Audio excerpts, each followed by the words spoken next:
नमस्कार दोस्तों, स्वागत है आपका हमारे चैनल हिंदी कहानियां में। यहां आपको मिलेंगी दिल को छू लेने वाली कहानियां, प्रेरणादायक किस्से और रोचक लोक कथाएं। हर कहानी में छिपा है एक नया सबक और भावनाओं का अनमोल खजाना। तो जुड़िए हमारे साथ और सुनिए वो कहानियां जो आपके दिल को छू जाएंगी। चलिए शुरुआत करते हैं एक नई कहानी की दुनिया में कदम रखने की। पसंद आए तो लाइक करें, चैनल को सब्सक्राइब करें और अपनी राय जरूर साझा करें। भाग 11, एक नया डर। राघव, स्नेहा और तनुज अब हवेली के खंडहर में खड़े थे और चारों ओर गहरी चुप्प थी। हवेली का अंधकार, जो पहले उन्हें घेर चुका था, अब लगभग गायब हो चुका था। दीवारें टूट चुकी थीं और पुराने दरवाजे, जो कभी बंद रहते थे, अब खुले हुए थे। बाहर से सूरज की हल्की रोशनी अंदर आ रही थी और ऐसा लग रहा था जैसे हवेली ने अपनी शापित चुप्प को तोड़ दिया हो। लेकिन राघव को महसूस हो रहा था कि सब कुछ ठीक नहीं था। हवेली की सन्नाटे वाली शांति में कुछ और भी था, कुछ ऐसा जो छिपा हुआ था और जो अभी तक सामने नहीं आया था। क्या हम सच में इसे खत्म कर पाए हैं? स्नेहा ने धीरे से पूछा, उसकी आवाज में अनकहा डर था। हमने जो किया वह सही था, राघव ने जवाब दिया, लेकिन उसकी आवाज में संदेह था। लेकिन कुछ तो है जो अब भी छिपा हुआ है। हवेली में कोई ना कोई राज बाकी है और हमें यह पूरी तरह से जानना होगा कि क्या हम सुरक्षित हैं। तभी तनुज ने एक अजीब सी आवाज निकाली और राघव ने मुड़कर देखा। तनुज की आंखों में अब भी वही खालीपन था। वह कुछ बोला, लेकिन शब्द स्पष्ट नहीं थे। उसकी आंखें फिर से अंधेरे में डूबने लगीं। तनुज, राघव ने घबराकर पुकारा। लेकिन तनुज ने फिर से एक भयावह हंसी हंसते हुए कहा, तुमने सोचा था कि तुमने हवेली को खत्म कर दिया है? तुम अब भी नहीं जानते कि यह कितनी पुरानी और ताकतवर है। राघव और स्नेहा दोनों चौंके। तनुज का स्वर अब बिल्कुल बदल चुका था। वह अब वही नहीं था जो पहले था। उसकी आंखों में एक रहस्यमयी चमक थी, जैसे वह हवेली के जाल में फिर से फंस चुका हो। यह हवेली कभी नहीं खत्म हो सकती, तनुज ने कहा।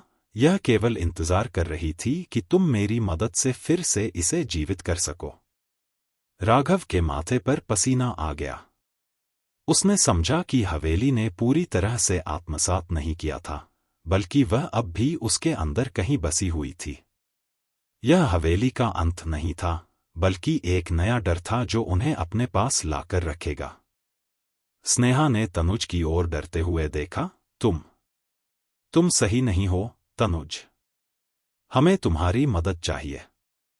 लेकिन तनुज का चेहरा अब उतना ही भयावह हो गया था। उसकी आंखों में एक गहरी काली शक्ति समा चुकी थी और उसकी मुस्कान डरावनी लग रही थी। मुझे अब तुम्हारी मदद नहीं चाहिए, उसने कहा। मैं अब हवेली का हिस्सा बन चुका हूं। मैं अब उसका संरक्षक हूं और तुम दोनों को इसके अंदर रहकर इस शक्ति का सामना करना होगा। राघव और स्नेहा ने एक दूसरे को घबराकर देखा। अब उनकी स्थिति कहीं ज्यादा गंभीर हो चुकी थी। क्या वे इस बार भी हवेली के शाप से बचने में सफल हो पाएंगे?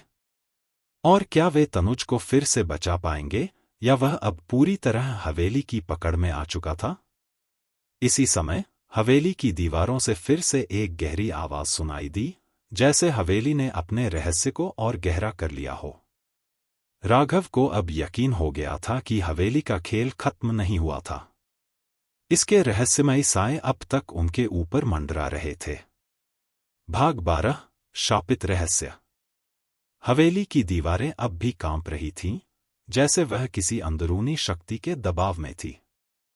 राघव और स्नेहा तनुज को घूरते हुए खड़े थे और उनका मन पूरी तरह उलझन में था।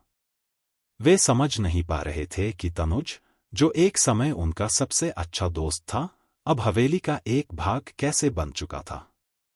उसकी आंखों में वह पुरानी चमक गायब हो चुकी थी और अब वहां सिर्फ अंधेरा था, एक गहरा अंधकार जो पूरी हवेली में फैला हुआ था। तनुज, तुम नहीं जानते क्या कर रहे हो, स्नेहा ने डरते हुए कहा। यह हवेली तुमसे तुम्हारी आत्मा छीन रही है। तुम इस पर काबू नहीं पा सकते। लेकिन तनुज ने सिर झुकाया और धीमे से हंसते हुए कहा, तुम नहीं समझ सकती, स्नेहा। मैं हवेली का हिस्सा बन चुका हूं। यह मेरे अंदर समा चुकी है और अब मैं इसे रोकने नहीं दूंगा। तुम दोनों अब इसके खेल का हिस्सा हो। राघव ने गहरी सांस ली। वह जानता था कि यह कोई साधारण बात नहीं थी। हवेली की शक्ति अब केवल तनुज पर ही नहीं, बल्कि उन दोनों पर भी अपना असर डालने लगी थी। अगर उन्होंने समय रहते कोई उपाय नहीं किया, तो वे भी इस शक्ति के कब्जे में आ सकते थे। हम इस खेल का हिस्सा नहीं हैं, राघव ने दृढ़ता से कहा। हम इस हवेली को खत्म करेंगे, चाहे कुछ भी हो। स्नेहा ने राघव को घूरते हुए कहा, लेकिन राघव, यह हवेली केवल एक इमारत नहीं है। यह एक प्राचीन शक्ति का केंद्र है, जो आत्माओं को अपनी चपेट में ले लेती है। हमें इसे तोड़ने के लिए और कुछ करना होगा, बस किताब से काम नहीं चलेगा। राघव ने उसकी बात मानी। वह जानता था कि उन्हें और अधिक जानकारी की जरूरत थी, और हवेली का रहस्य इससे कहीं गहरा था। क्या तुम्हारे पास कोई तरीका है जिससे हम इसे पूरी तरह से खत्म कर सकें? उसने स्नेहा से पूछा। स्नेहा ने सोचा और फिर बोला, हमें हवेली की जड़ों तक पहुंचना होगा। यह जो भी प्राचीन शक्ति है, वह जमीन में कहीं छिपी हुई है।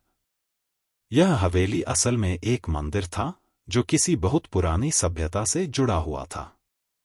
हमें उस मंदिर के गर्भगृह में जाना होगा, जहां पर असली शक्ति दबी हुई है। राघव ने उसकी बातों को गंभीरता से सुना।